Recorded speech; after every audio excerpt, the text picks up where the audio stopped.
गाजीपुर से मोहम्मद इसरार पत्रकार उप संपादक की खास रिपोर्ट। भाजपा अल्पसंख्यक मोर्चा के नेतृत्व में तिरंगा हाथ में लेकर मुस्लिम समुदाय ने भारतीय सेना के लिए मांगी दुआ।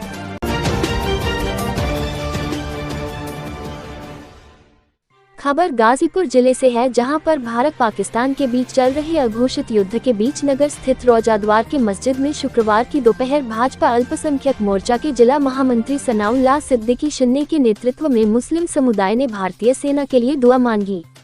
शुक्रवार को जुमे की नमाज खत्म होने के बाद सैकड़ों की संख्या में मुस्लिम समुदाय के लोग तिरंगा लेकर पाकिस्तान मुर्दाबाद, भारतीय सेना जिंदाबाद, हिंदुस्तान जिंदाबाद के नारे लगाते हुए जुटे और युद्ध के दौरान भारतीय सेना की सलामती व जीत के लिए अल्लाह से दुआ मांगी। नमाजियों ने पाकिस्तान की हरकतों को शर्मनाक और कायराना बताते हुए पाकिस्तान के खिलाफ विरोध प्रदर्शन भी किया।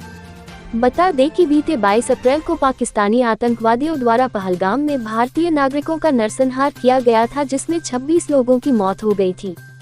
इस घटना पर मुस्लिम समाज ने आक्रोश जताया। भाजपा अल्पसंख्यक मोर्चा के जिला महामंत्री सनाउल्लाह सिद्दीकी ने कहा कि वे इस हमले की निंदा करते हैं। कहा कि वो भारतीय हैं और उनकी निष्ठा भारत देश और उसकी सुरक्षा में है। कहा कि हम सभी सरकार के हर कदम में साथ हैं। इस दौरान सभी नमाजियों ने एक साथ भारतीय सेना के शौर्य को सलाम किया।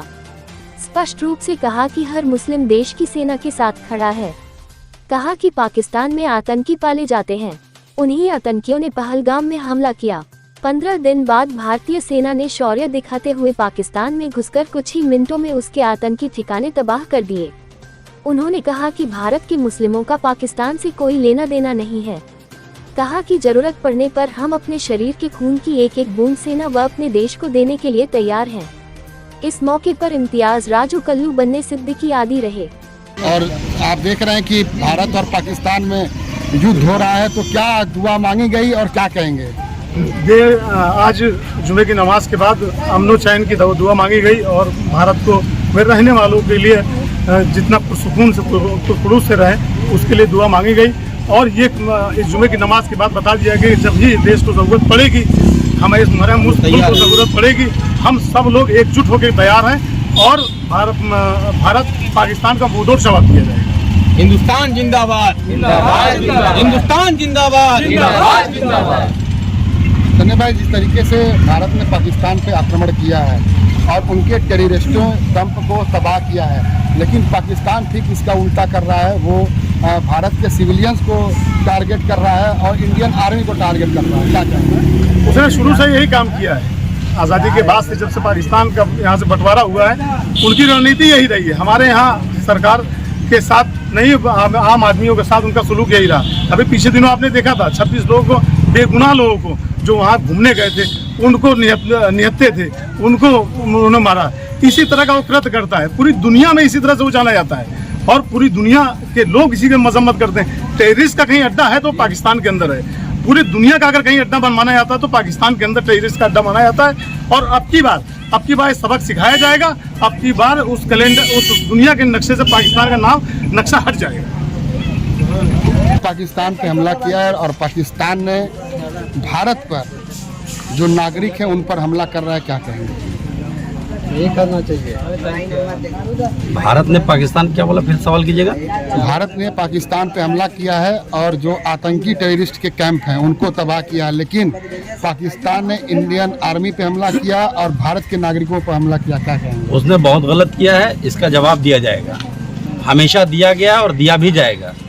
वो हमेशा ऐसे लोगों पे, निहत्थे लोगों पे हमला करता रहा जिन पे उसको नहीं करना चाहिए, लेकिन वो करता रहा है, क्योंकि उसी से वो अपना बड़कपन दिखाता है।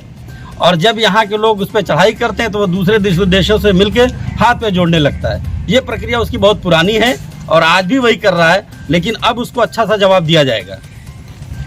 पाकिस्तान की आवाम कहती है कि जो पाकिस्तान में है वही से मुस्लिम है, हिंदुस्तानी मुस्लिम नहीं है। वो उनको किसने हक दिया कि वो किसको मुसलमान साबित करेंगे, नहीं करेंगे? अल्लाह जानता है कि कौन मुसलमान है, कौन मुसलमान नहीं है। किसी को मुसलमान कहने से कोई मुसलमान नहीं हो जाता। जो उसका हक है, जो अपने पड़ोसी का हक अदा करे, अपनी कौम का हक अदा करे, अपने वतन का हक अदा करे, निहत्थों पे वार न करे, भूखों को खाना खिलाए, वो मुसलमान होता है कि मुसलमान कहने से कोई मुसलमान थोड़ी हो जाता है। पाकिस्तान मुर्दाबाद, पाकिस्तान मुर्दाबाद, हिंदुस्तान जिंदाबाद, हिंदुस्तान जिंदाबाद। भारत को में रहने वालों के लिए जितना सुकून से खुलूस से रहें उसके लिए दुआ मांगी गई। और ये इस जुमे की नमाज की बात बता दिया गया, जब भी देश को ज़रूरत पड़ेगी, हमारे मुल्क को ज़रूरत पड़ेगी, हम सब लोग एकजुट होकर तैयार हैं और भारत पाकिस्तान का मुंहतोड़ जवाब दिया जाएगा। हिंदुस्तान जिंदाबाद, हिंदुस्तान जिंदाबाद। भाई जिस तरीके से भारत ने पाकिस्तान पे आक्रमण किया है और उनके टेररिस्टों कैंप को तबाह किया है, लेकिन पाकिस्तान ठीक इसका उल्टा कर रहा है। वो भारत के सिविलियन को टारगेट कर रहा है और इंडियन आर्मी को टारगेट कर रहा है। उन्होंने शुरू से यही काम किया है। आज़ादी के बाद से जब से पाकिस्तान का यहाँ से बंटवारा हुआ है, उनकी रणनीति यही रही है। हमारे यहाँ सरकार के साथ नहीं, आम आदमियों के साथ उनका सलूक यही रहा। अभी पिछले दिनों आपने देखा था 36 लोगों को, बेगुनाह लोगों को जो वहाँ घूमने गए थे, उनको निहत्थे थे, उनको उन्होंने मारा। इसी तरह का वो कृत्य करता है। पूरी दुनिया में इसी तरह से वो जाना जाता है और पूरी दुनिया के लोग इसी की मजम्मत करते हैं। टेररिस्ट का कहीं अड्डा है तो पाकिस्तान के अंदर है। पूरी दुनिया का अगर कहीं अड्डा माना जाता है तो पाकिस्तान के अंदर टेररिस्ट का अड्डा माना जाता है। और अब की बात